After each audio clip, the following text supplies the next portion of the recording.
کو ناپ کے رکھا ہے اور بارش میں اترنے والے قطروں کو ناپ کے تول کے گن کے رکھا ہے، اور پوری دنیا میں ہر وقت کہیں نہ کہیں بارش ہو رہی ہے 24 گھنٹے 12 مہینے پورا سال 365 دن میں ایک دن ایسا نہیں جبکہ اس کائنات میں بارش نہ ہو رہی ہو۔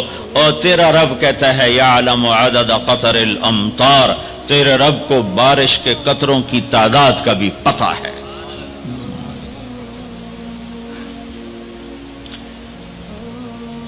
لَهُ مُلْكُ السَّمَاوَاتِ وَالْأَرْضِ يُحْيِي وَيُمِيتُ وَهُوَ عَلَى كُلِّ شَيْءٍ قَدِيرٌ، زمین آسمان کا بادشاہ ہے، زندگی موت کا مالک ہے، ہر چیز پر قادر ہے۔ هو الاول، میں ہوں اول جسے کسی نے پیدا نہیں کیا، میں اپنی ذات میں لامحدود، میں اپنی ذات میں ابتدا سے پاک انتہا سے پاک، باقی سب کو میں نے بنایا، باقی سب کی ابتدا بھی ہے انتہا بھی ہے، کہیں سے شروع ہے کہیں پہ ختم ہے، کہیں سے کہانی شروع ہوتی ہے کہیں سے دی اینڈ ہے۔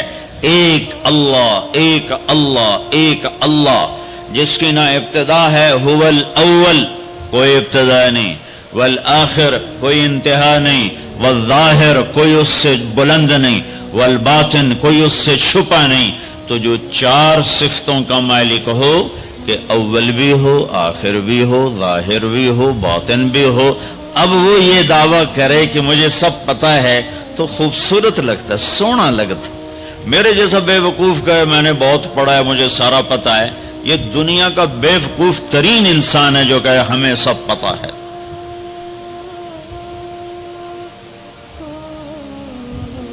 تو جب اللہ نے کہا هو الاول والآخر والظاہر والباطن تو پھر کہا وَهُوَ بِكُلِّ شَيْءٍ عَلِيمٌ، میں پھر وہ اللہ ہوں جسے ہر شے کا پتہ ہے، کوئی شے چھپی ہوئی نہیں ہے۔ تو اللہ تعالی ہم سے ایک اعتراف کرواتا ہے کہ یہ مانو کہ میں کچھ نہیں جانتا، مجھے بتا مجھے کیا کرنا ہے۔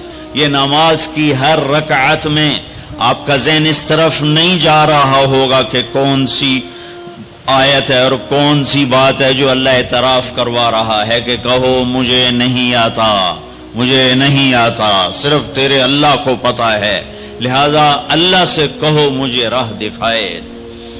ہر رکعت میں پھر تھوڑی چند آیات اور ملا لوں تاکہ جو میں کہہ رہا ہوں وہ قرآن سے بھی واضح ہو جائے۔ اللہ تعالیٰ فرماتے ہیں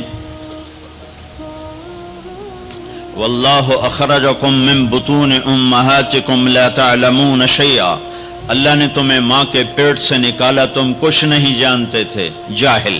اللہ تعالیٰ فرماتے ہیں انہو کان ظلوما جہولا، یہ پرلے درجے کا ظالم بھی ہے جاہل بھی ہے۔ اللہ تعالیٰ فرماتے ہیں وَكَانَ الْإِنسَانُ عَجُولًا، یہ پرلے درجے کا جلد باز ہے، اور فرماتے ہیں وَكَانَ الْإِنسَانُ كَفُورًا، یہ اعلیٰ درجے کا ناشکرہ ہے۔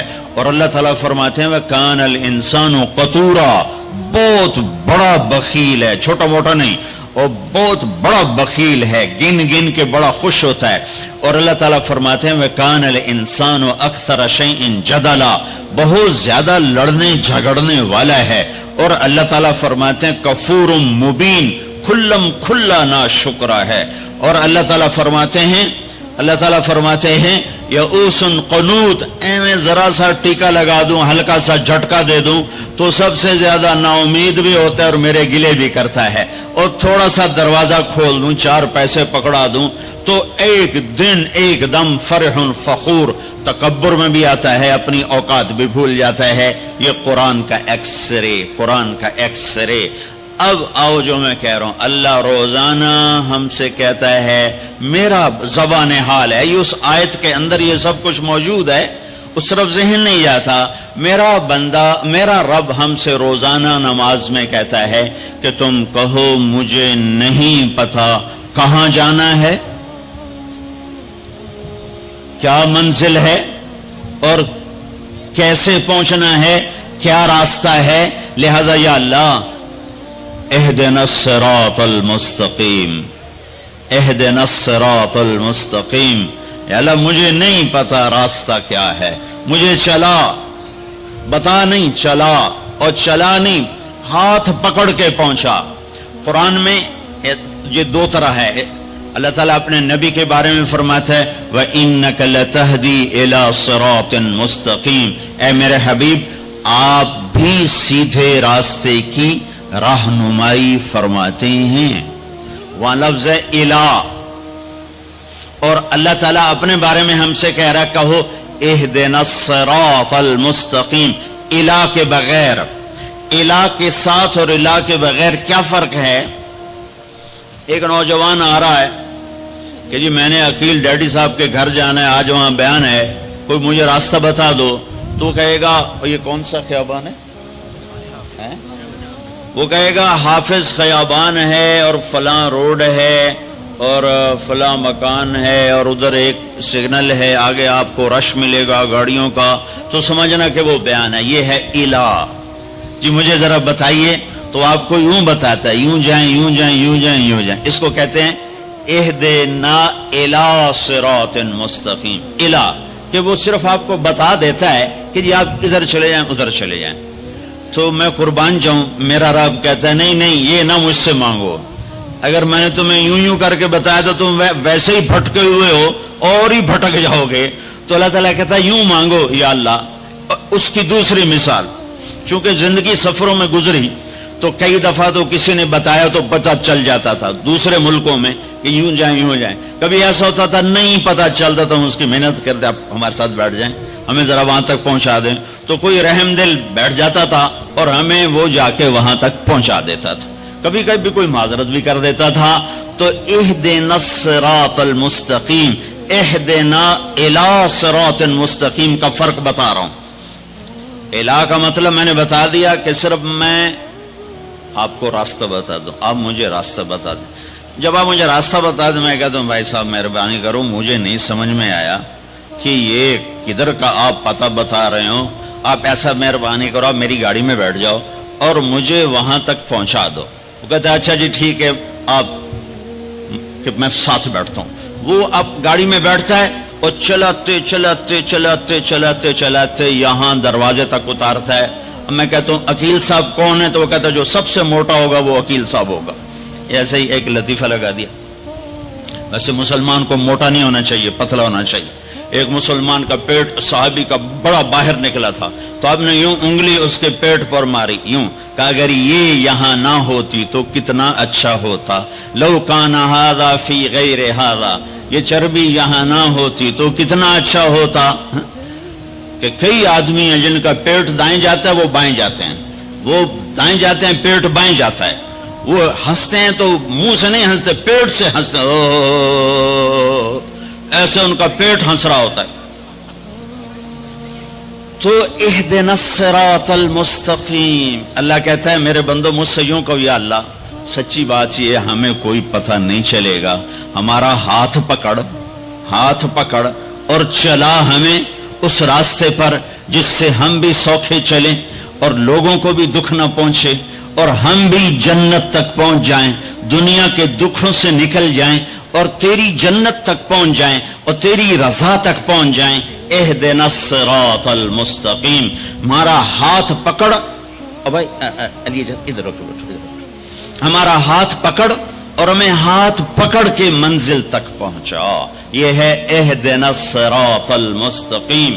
یہ سورت فاتحہ ہے، یہ سورت فاتحہ ہے۔ میرے نبی نے فرمایا اللہ تعالیٰ نے پوری تورات کے بدلے میں مجھے سورت فاتحہ دی تھی، 7 آیات پوری تورات سب سے بڑی کتاب تھی جو اتاری گئی، اس کے بدلے میں سورت فاتحہ، اور انجیل کے بدلے میں سورت مائدہ دے دی گئی، اور زبور کے بدلے میں حامیم دے دی گئی۔ حامیم کی 7 صورتیں، 9 صورتوں میں ساری آسمانی کتابیں داخل ہو گئیں، وفضلت بالمفصلات، اور باقی قرآن کے ذریعے سے اللہ تعالیٰ نے مجھے عزت بخشی۔ ٹھیک ہو گیا؟ علماء یوں فرماتے ہیں کہ ساری آسمانی کتابوں کا خلاصہ ہے قرآن، اور سارے قرآن کا خلاصہ ہے سورت فاتحہ، اور سورت فاتحہ کا خلاصہ ہے ایاک نعبد و ایاک نستعین۔ پھر علماء فرماتے ہیں سارے کلاموں کا سردار ہے قرآن، اور سارے قرآن کی سردار ہے سورہ بقرہ، اور سورہ بقرہ کی سردار ہے آیت الکرسی۔ تو آیت الکرسی سارے کائنات کے کلاموں کی سردار ہے کہ اس میں صرف اللہ ہی بول رہا ہے، اور اللہ اپنا ہی تعارف کرا رہا ہے، اور کسی چیز کا تعارف نہیں کرا رہا۔ اللہ اللہ، ایک بات کہوں، خدا نہ کہا کرو، اللہ کہا کرو۔ اللہ کہو، اللہ، اب کہو خدا۔ کتنا پھیکا سا لفظ ہے خدا، اور کتنا بھرپور لفظ ہے اللہ۔ خدا فارسی کا لفظ ہے، اللہ کا ترجمہ نہیں۔ میں یہ نہیں کہتا ہوں کہ غلط ہے، غلط ہے، وہ نہیں کہتا ہوں، ورنہ کتنے فتوے لگ جائیں گے میرے اوپر۔ صحیح ہے، ٹھیک ہے، ٹھیک ہے، ٹھیک ہے، ٹھیک ہو، جاگ کے سننا، کسی جاگ کے سننا، کوئی عالم بیٹھا ہو تو جاگ کے سنے، ٹھیک ہے کہنا، ٹھیک ہے۔ ایک اور کہہ رہا ہوں، اللہ کا پورا ترجمہ نہیں ہے۔ مجھے علم تو آتا نہیں، عربی سے عشق کیا میں نے، اور عربی سے میں نے دل لگایا، تو میں اللہ کے فضل سے پوری بصیرت سے کہہ رہا ہوں، خدا اللہ کا ترجمہ نہیں ہے، گاڈ اللہ کا ترجمہ نہیں ہے، بھگوان اللہ کا ترجمہ نہیں ہے، ایشور اللہ کا ترجمہ نہیں ہے، اور دیوتا اللہ کا ترجمہ نہیں ہے، یزداں اللہ کا ترجمہ نہیں ہے۔ اللہ صرف اللہ ہی سے ادا ہوتا ہے، اللہ صرف اللہ ہی سے ادا ہوتا ہے۔ اللہ کہا کرو، خدا نہ کہا کرو۔ ناجائز ہے اس کی بات نہیں کہہ رہا ہوں، یہ کہہ رہا ہوں کہ جب تم اللہ کہتے ہو تو کائنات کا سب سے میٹھا نام اللہ ہے،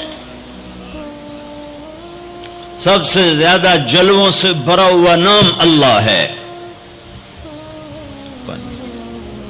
اللہ لا الہ الا ہو الحی القیوم لا تأخذه سنة ولا نوم له ما في السماوات وما في الأرض من ذا الذي يشفع عنده إلا بإذنه يعلم ما بين أيديهم وما خلفهم ولا يحيطون بشيء من علمه إلا بما شاء وسع كرسيه السماوات والأرض ولا يؤوده حفظهما وهو العلي العظيم۔ اللہ اللہ، اس آیت میں 17 دفعہ لفظ اللہ آیا ہے، 17 دفعہ، یعنی ظاہر اور چھپا ہوا، اس لیے 17 کہہ رہا ہوں، ظاہر اور چھپا ہوا۔ پہ لفظ اللہ کی خصوصیت ہے، اس میں سے کوئی حرف نکالو مطلب نہیں بدلتا، باقی الفاظ میں سے حرف نکالو مطلب بدل جائے گا۔ میں اپنے نام سے شروع کروں، طارق، اس کا تا ہٹا دو، طارق کا مطلب ہے رات کو آنے والا، جیسے میں آیا ہی رات کو ہوں۔ اس کا تا ہٹا دو تو بن جاتا ہے ارق، ارق کا مطلب ہے بے قرار ہونے والا، اور تا کا الف ہٹا دو تو بن جاتا ہے ترق، ترق کا مطلب ہے کھٹ کھٹانے والا، کاف ہٹا دو تو طرأ، کسی چیز کا غلبہ ہو جانا، اور جمیل، جمیل جمیل اردو میں بھی جمیل ہے، جیم ہٹا دو تو یا میل بن گیا یا میل بن گیا، یا ہٹا دو تو جمل بن گیا، اونٹ بن گیا۔ یہ آپ کو میں نے مثال دی ہے۔ اب میں اللہ کے لفظ کے ساتھ، یہ اللہ ہے، الف لام لام اور ہا، یہ میں نے الف ہٹا دیا تو لفظ ڈولنا چاہیے، لفظ کے ڈولنے کے ساتھ مطلب ڈولنا چاہیے۔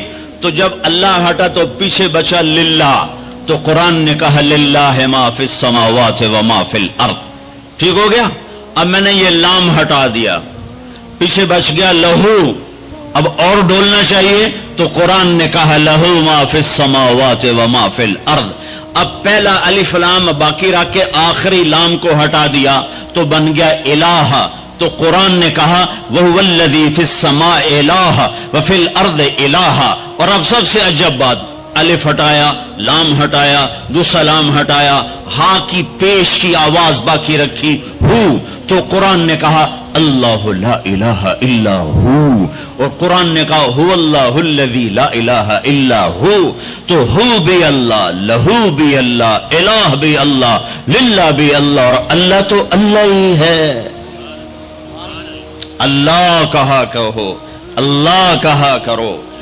تو اللہ نے ہم سے مانگا، کہو ہم سے اقرا کہو کیا؟ اہدنا الصراط المستقیم، یا اللہ ہمیں نہیں سیدھے راستے پہ چلنا آتا، ہمارا ہاتھ پکڑ، صرف بتا نہیں، ہاتھ پکڑ کے چلا اور ایسے چلا کہ دنیا بھی سکھی ہو آخرت بھی سکھی ہو۔ اس کے لیے اللہ نے دو انتظام کیے، دو نور اتارے، اس کے لیے اللہ نے دو نور اتارے کہ کائنات کے اندھیروں کو دور کرنے کے لیے دو نور ہیں، دل کے اندھیروں کو دور کرنے کے لیے دو نور ہیں، کائنات کے اندھیروں کو دور کرنے کے لیے ایک سورج کا نور ہے اور ایک چاند کا نور ہے، ایک سورج کا نور ہے، ایک چاند کا نور ہے۔ یہاں تو چاند بڑا مدھم نظر آتا ہے، جب برفانی علاقوں میں چلتے ہیں اور رات ہوتی ہے چاندنی تو یوں لگتا ہے جیسے آب و تاب سے سورج چمک رہا ہے۔ تو اللہ نے کائناتی اندھیروں کو دور کرنے کے لیے دو نور بنائے، ایک سورج کا ایک چاند کا۔ میرے رب نے دل کے اندھیروں کو دور کرنے کے لیے اور اللہ کے ہاتھوں میں ہاتھ پکڑانے کے لیے اور جنت کے دروازے تک پہنچنے کے لیے اور پوری دنیا کو امن کا گہوارہ بنانے کے لیے دو نور اتارے۔ ایک نور ہے قد جاءکم من اللہ نور، ایک نور ہے محمد مصطفیٰ صلی اللہ علیہ وسلم کی ذات کا اور آپ کی نبوت کا، اور دوسرا نور ہے قرآن، واتبعوا النور الذی انزل معاہ، اور یہ وہ نور ہے جو تمہارے گھروں میں موجود ہے۔ یہ دو نور اپنے سینے میں اتار لو، تم یوں سمجھو کہ تم نے اللہ کے ہاتھوں میں ہاتھ دے دیا۔ اب چونکہ اللہ زمین پہ نہیں اتر سکتا تو اس نے اپنے اور اپنے بندوں کے درمیان جناب رسول اللہ صلی اللہ علیہ وسلم کو واسطہ بنایا کہ یہ میرا حبیب ہے، اس کے ہاتھوں میں ہاتھ دینا ایسا ہی ہے جیسے اللہ کے ہاتھوں میں ہاتھ دے دیا۔ ید اللہ فوق ایدیہم، ید اللہ ان الذین یبایعونک انما یبایعون اللہ۔ اللہ اکبر۔ یہ مطلب میں ایسے ہی ہوائی بات نہیں کر رہا ہوں، میرے اللہ نے فرمایا کہ میرے محبوب جو تیرے ہاتھوں میں ہاتھ دے رہے ہیں وہ تیرے ہاتھوں میں نہیں دے رہے، وہ تیرے رب کے ہاتھوں میں ہاتھ دے رہے ہیں۔ اپنے ہاتھ چھڑا لو، چھڑا لو ہر رسم و رواج سے، ہر تہذیب و ثقافت سے، ہر ترجیحات سے اپنے ہاتھ چھڑا لو اور محمد مصطفیٰ صلی اللہ علیہ وسلم کے گجروں سے اپنے ہاتھوں کو سجا لو، آپ کے سہروں سے اپنے چہرے کو سجا لو، آپ کی زندگی کو گلے کا ہار بنا لو، آپ کی پابندیوں کو اپنی پاؤں کی بیڑیاں بنا لو، گلے کا توق بنا لو، ہاتھوں کی ہتھ کڑی بنا لو، تو میرے رب کی قسم دنیا میں جنت دیکھو گے۔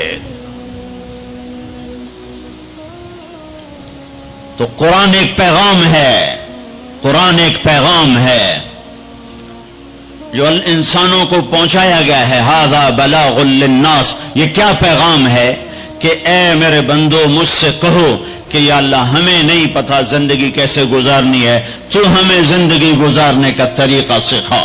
تو پھر میرے رب نے ایک طرف سے اپنے نبی کو بھیجا، دوسری طرف سے قرآن کو بھیجا، قرآن کی زیر زبر کو بھی محفوظ رکھا۔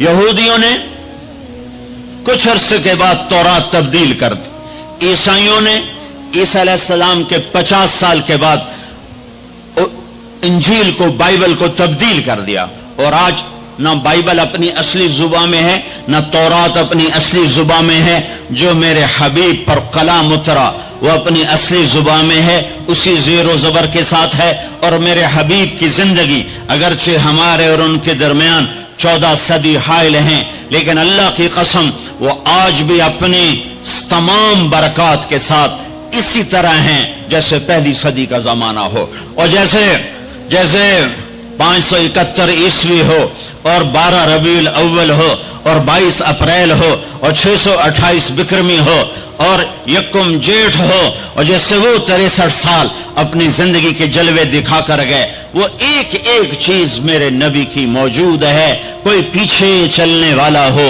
کوئی ڈھونڈنے والا ہو۔ ایک بدو آیا، کہنے لگا یا محمد، تو آپ برا نہیں مناتے تھے لوگوں کی بدتمیزی پر، بہت خندہ پیشانی سے بہت خندہ پیشانی سے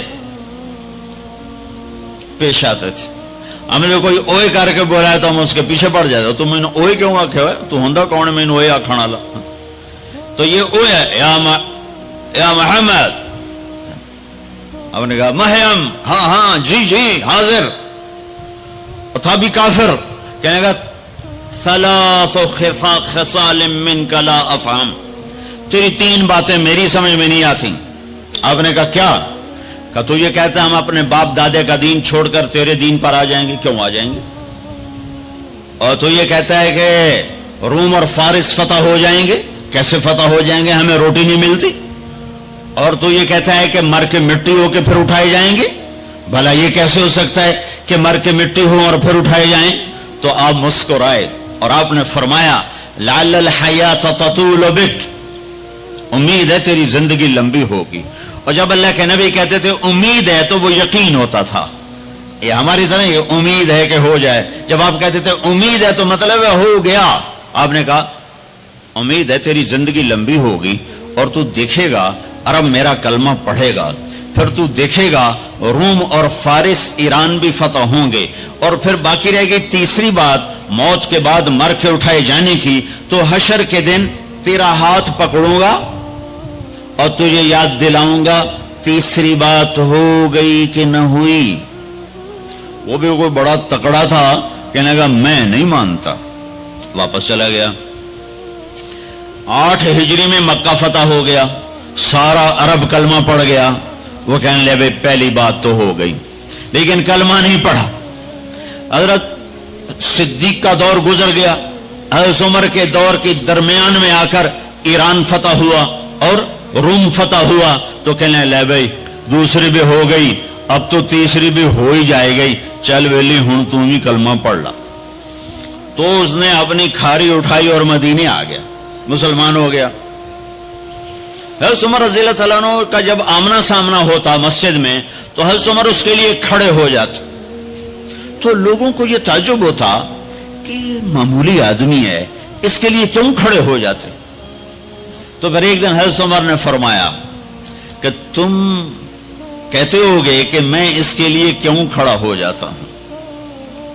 جس دن یہ آیا تھا اس مجلس میں میں بھی موجود تھا, اور اس دن میرے نبی پاک صلی اللہ علیہ وسلم نے یہ فرمایا تھا کہ قیامت کے دن تیرا ہاتھ پکڑ کے تجھے یاد دلاؤں گا, اور قیامت میں جس کا ہاتھ میرے نبی نے پکڑ لیا جنت میں داخل کرنے سے پہلے نہیں چھوڑیں گے. جنت میں داخل کرنے سے پہلے نہیں چھوڑیں گے. یہ جنتی ہے اس لیے عزت کرتا ہوں. میرے بھائیوں بہت بڑا مجمع ہے, اندر بھی باہر بھی, آواز جا رہی ہے دور دور تک, گھروں میں بھی.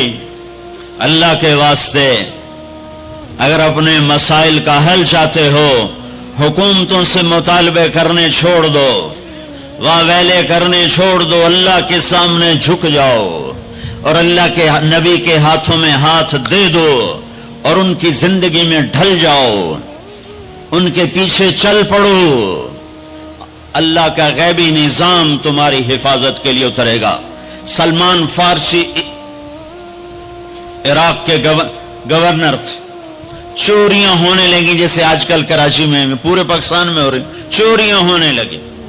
تو لوگوں نے آ کر شکایت کی جناب امیر صاحب چوریاں بہت بڑھ گئی ہیں. اچھا کاغذ لاؤ قلم لاؤ. کاغذ قلم کاغذ قلم.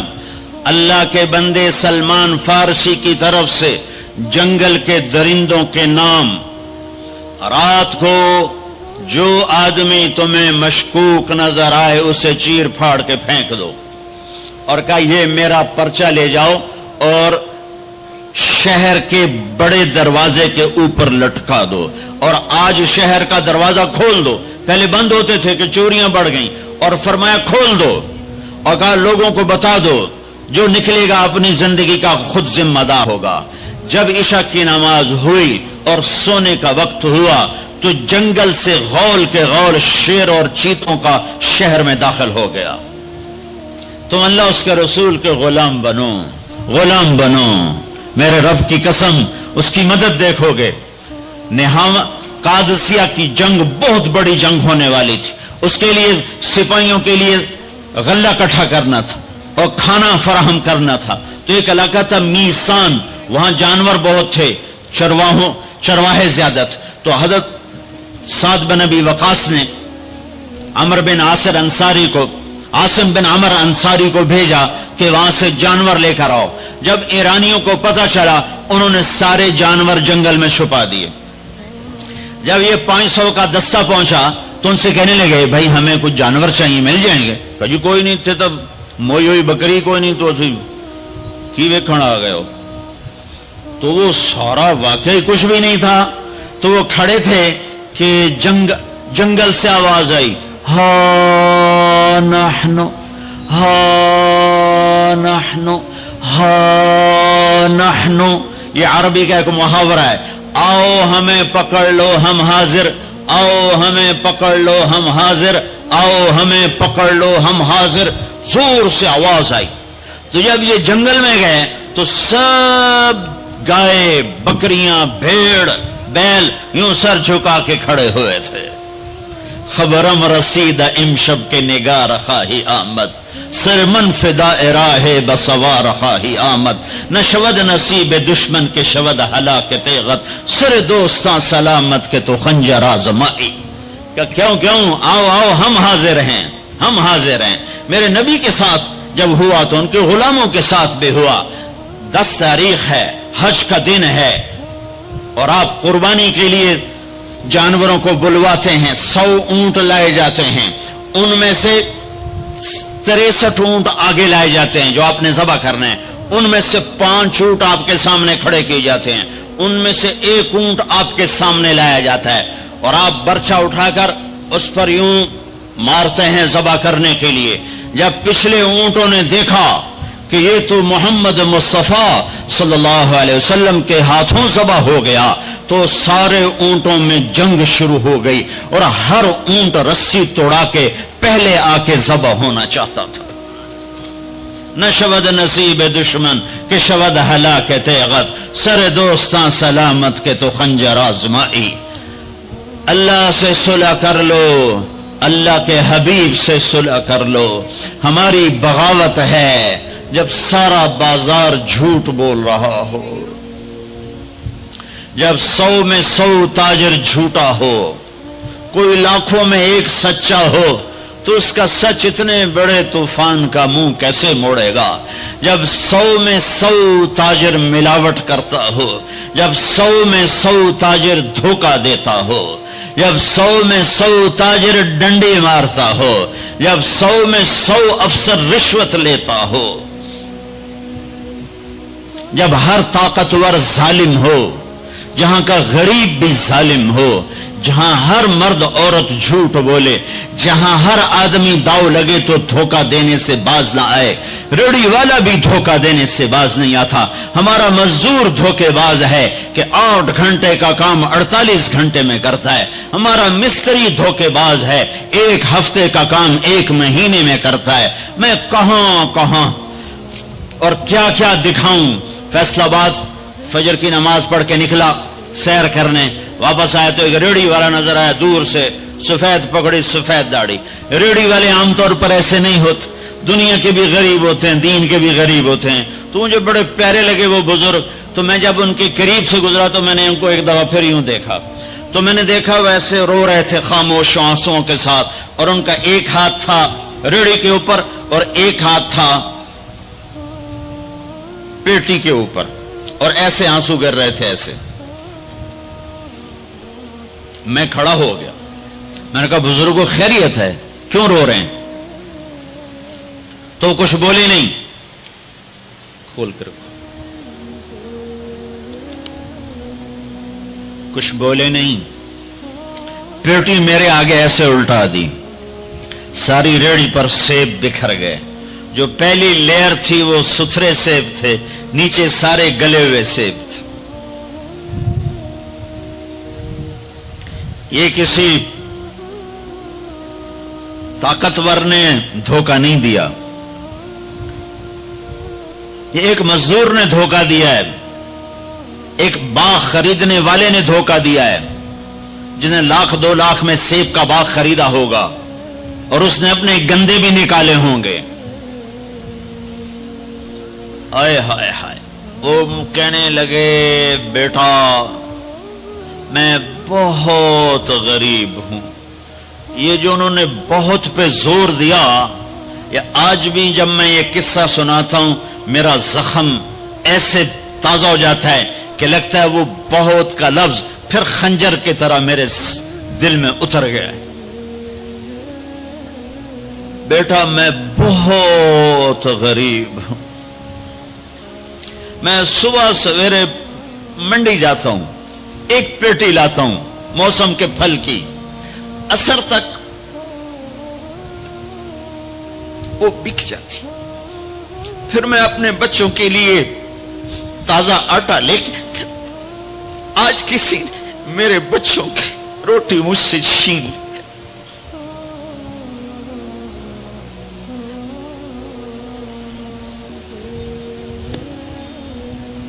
تمہاری پولیس تمہیں امن کیسے دے گی؟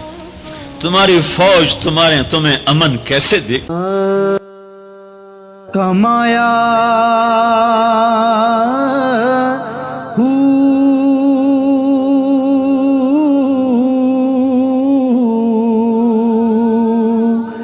نہ میں بھج مسیتی وڑیا نہ تسبیح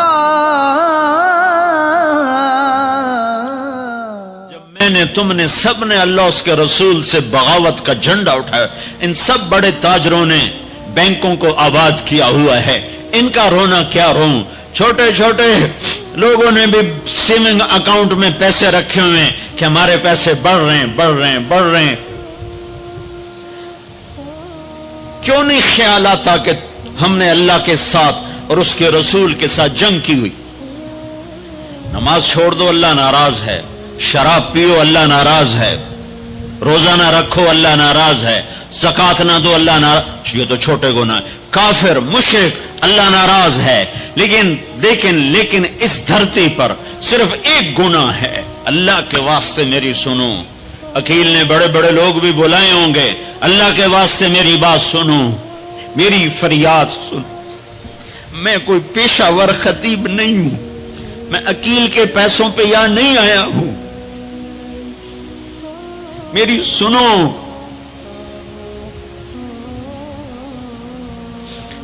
میرا رب کہتا ہے یا سود چھوڑ دو یا پھر میں اور میرا رسول تمہارے خلاف جنگ کریں گے۔ جس کے پاس 4 پیسے زیادہ آتے ہیں وہ بینک بنا کے بیٹھ جاتا، بینک خرید لے۔ پہلے اللہ سے صلح تو کرو۔ کہتے ہو چوریاں ہیں، ڈاکے، ہاں وہ بھی ہمارے اپنے ہیں، واللہ میں ان کے لیے دعا کرتا ہوں، بد دعا نہیں کرتا ہوں، دعا کرتا ہوں، چونکہ اگر یہ اس حال میں مر گئے تو بڑی خوفناک جہنم میں جائیں گے، اور یہ میرے نبی کے امتی ہیں، نہ انہیں اللہ کے نبی کا دیدار نصیب ہوگا نہ اللہ کا دیدار نصیب ہوگا، اور جہنم کی آگ اس سے الگ ہے۔ یا تو اللہ کی جہنم کو جا کے پانی سے بجھا دو، قصہ ہی مکا دو، اور اللہ کی جنت کو آگ لگا دو، جزا سزا کا تصور مٹا دو، اور اتنے طاقتور بن جاؤ کہ آج تم لوگوں کی گردنیں اتارتے ہو تو کل جب ملک الموت تمہاری روح کھینچنے کے لیے آئے تو اس کو بھی کلاشنکوف مار دینا اور اس کے بھی سامنے کھڑے ہو کے دکھا دینا، یا اتنی طاقت پیدا کرو کہ جب تمہیں اٹھا کے قبر میں لے جا رہے ہوں تو جانے سے انکار کر دینا، اڑ جانا، میں نہیں جانتا لال و زور، یا منکر نکیر سے ٹکر لے کے دکھاؤ، یا اللہ کے سامنے قیامت کے دن اڑ کے دکھاؤ، یا یہ کرتوت کر کے میرے نبی کے سامنے کر کے ہم کیسی امت ہے جس کے لاڈلوں کے سر ذبح کٹ گئے؟ ارے بکرے کو ذبح کرتے ہوئے بھی رحم آ جاتا ہے، اپنے اپنی قربانی کے جانور کے سر پہ کھڑا ہونا مستحب ہے. میں نہیں کھڑا ہو سکتا, مجھے میرا دل گھبرانے لگتا ہے. اور پیچھے مڑ کے دیکھو 61 ہجری میں حسین کا سر گلا کاٹا جا رہا ہے, ذبح کیا جا رہا ہے بکرے کی طرح. اس کے معصوم عبداللہ کو ذبح کیا جا رہا ہے, اس کے علی کو ذبح کیا جا رہا ہے, اے حسن کے قاسم کو ذبح کیا جا رہا ہے. اور حسین کا کٹا سر ابن زیاد کے سامنے وہ منہ پہ چھڑیاں مار رہا ہے. اور ابو برزہ اسلمی کھڑے ہو کے فرماتے ہیں بدبخت یہ چھڑی ان ہونٹوں سے ہٹ, میں نے ان ہونٹوں پہ نبی کے ہونٹوں کو لگتے دیکھا, ان ہونٹوں کے پوسے لیے, اس لیے کہ وہ جانتے تھے کہ جنت بھی ہے جہنم بھی ہے. آؤ آج مل کے اللہ کی دوزخ کو بجھا دیں اور اللہ کی جنت کو آگ لگا دیں, اور منکر نکیر اور اسرائیل کو بھی کلاشن کوف سے اڑا دیں. پھر جاؤ جو مرضی عزتیں لوٹو, قتل کرو, بندے اٹھاؤ, سود کھاؤ, نوکروں کو مارو, نوکروں کو گالیاں دو. ہر گھر میں نوکر بے عزت نہیں ہو رہے, ہر گھر میں نوکرانیاں بے عزت نہیں ہو رہی. بیگم سے چائے کی پیالی نہیں پورا سیٹ ٹوٹ جائے تو صرف اتنا کہتے اوہ سیٹ ٹوٹ گیا, اور نوکرانی سے پیالی ٹوٹ جائے تو اس کی عزت اتار کر اس کے ہاتھ میں پکڑا دی جاتی ہے.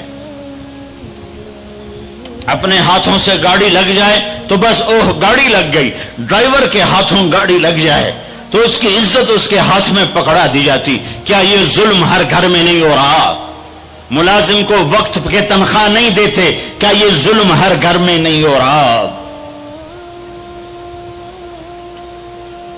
2-2 لاکھ کا سوٹ پہن کر 35-35 لاکھ کی گھڑی پہنتے ہیں, اور غریب کا اپنا نوکر آ جائے میرا بچہ بیمار ہے پیسے دے دیں, تمہیں پتہ آج کل بڑا مندہ ہے, کوئی پیسے ہیں کوئی نہیں. کیا یہ نہیں ہو رہا؟ جب یہ ہو رہا ہے تو پھر پہلے میں اپنے آپ کو اور آپ کو خطاب کر کے کہتا ہوں آؤ مل کر توبہ کریں, آؤ اللہ کے دربار میں توبہ کریں, اللہ سے صلح کریں. اعلان جنگ اللہ سے, اور کہتے ہو حکومت والوں سے امن لاؤ, یہ امن لا سکتے ہیں؟ ہمارے جیسے کمزور ہیں. پولیس امن لا سکتی؟ سارے پاکستان کی پولیس 6-7 لاکھ 8 لاکھ 10 لاکھ, سارے پاکستان کی فوج 7-8 لاکھ, یہ کیا کر سکتے ہیں؟ ہاں اسے بلاؤ جو سوتا نہیں, اسے بلاؤ جو اونگتا نہیں, اسے بلاؤ جو ڈرتا نہیں, اسے بلاؤ جو دبتا نہیں, اسے بلاؤ جو گھبراتا نہیں, اسے بلاؤ جس کے لشکر کی حد نہیں, جس کی ذات کی حد نہیں, جس کی طاقت کی حد نہیں, جس کے خزانوں کی حد نہیں, جس کی قوت کی حد نہیں, جس کے ملک کی حد نہیں, جس کی شاہی کی حد نہیں, جس کی کبریائی کی حد نہیں, جس کی عظمت کی حد نہیں, جس کی ہیبت کی حد نہیں, جس کے لشکروں کی حد نہیں, جس کی جاہ و جلال کو زوال نہیں, جس کی ذات کو موت نہیں, جس کی ذات کو حاجت ضرورت نہیں. وہ کون ہے؟ وہ کون ہے؟ وہ اللہ ہے. وہ کون ہے؟ وہ رحمان ہے. وہ کون ہے؟ وہ رحیم ہے. وہ کون ہے؟ وہ الملک القدوس ہے. وہ کون ہے؟ وہ السلام المؤمن المؤمن ہے. وہ کون ہے؟ وہ العزیز الجبار المتکبر. وہ کون ہے؟ وہ ہے جو تمہاری شارخ سے زیادہ قریب ہے, اور اسی کو ہم ننگے ہوئے کھڑے ہیں. کس نے بچیوں کو گھنگرو پہنائے؟ یہودیوں نے آ کر. میں طوائفوں کے بازار بھی جاتا ہوں اللہ کے فضل سے, ان بچیوں کی کہانی سن کے میرا کلیجہ پھٹ جاتا. یہ طوائف بن گئی, اور نچانے والا ویسے کا ویسا صحابی رہا جس نے گھنگرو پہنائے, جس نے اس کی عزت سے اس کی عزت کو پیسوں پہ خریدا, وہ تو ویسے کا ویسا صاحب ہے. اور جو بک گئی اپنی غربت کی ماری ہوئی, وہ طوائف بن گئی, وہ رنڈی بن گئی. کس نے ان کو طوائف بنایا ہے؟ کس نے ان کو رنڈی بنایا ہے؟ کس نے انہیں گھنگرو پہنائے؟ ڈیفنس والوں نے نہیں پہنائے, کراچی ملتان لاہور والوں نے نہیں پہنائے, کس نے پہنائے ہیں؟ تمہارے اندر حیا ہوتا تو کسی غریب کی بیٹی کو گھنگرو نہ باندھنے پڑتے، مالدار سخی ہوتے تو کسی غریب کی بچی کی عزت نیلام نہ ہوتی۔ بنی اسرائیل میں ایک نوجوان تھا، کفل اس کا نام تھا، میرے نبی نے قصہ سنا ہے ترمذی میں۔ وہ روزانہ نئی لڑکی لاتا تھا اپنی عیاشی کے لیے۔ ایک رات ایک لڑکی کو لے کر آیا، 60 دینار آج کا 30 لاکھ روپیہ ہے، 60 دینار آج کا 30 لاکھ روپیہ ہے ایک رات کا۔ جب کمرے میں آیا تو وہ لڑکی بیٹھی رو رہی تھی، تو کفل نے کہا کیوں رو رہی ہو؟ میں زبردستی تو نہیں لایا۔ تو اس لڑکی نے کہا کفل میں عزت دار ہوں، میری عزت نیلام ہوئی ہے فقر کی وجہ سے، میں عزت دار ہوں، میری عزت آج نیلام ہوئی ہے فقر کی وجہ سے۔ جب مالدار لوگ غریبوں پہ خرچ نہیں کرتے، گاڑیوں کے ماڈل بدلتے ہیں، ہر سال نئے پروجیکٹ لگاتے ہیں، تو پھر غریبوں کی بیٹیاں نیلام ہو جاتی ہیں۔ کسی کو بٹھا دو، نون لیگ آ جائے، کاف لیگ آ جائے، یہ نہیں، اوپر سے فیصلے آئیں گے۔ وہ آئیں گے جب میں اور آپ اللہ سے صلح کریں گے۔ تو کفل رونے لگا، آنکھوں میں آنسو آ گئے۔ کہا بہن، جس عزت کے ساتھ آئی تھی اسی عزت کے ساتھ واپس چلی جا۔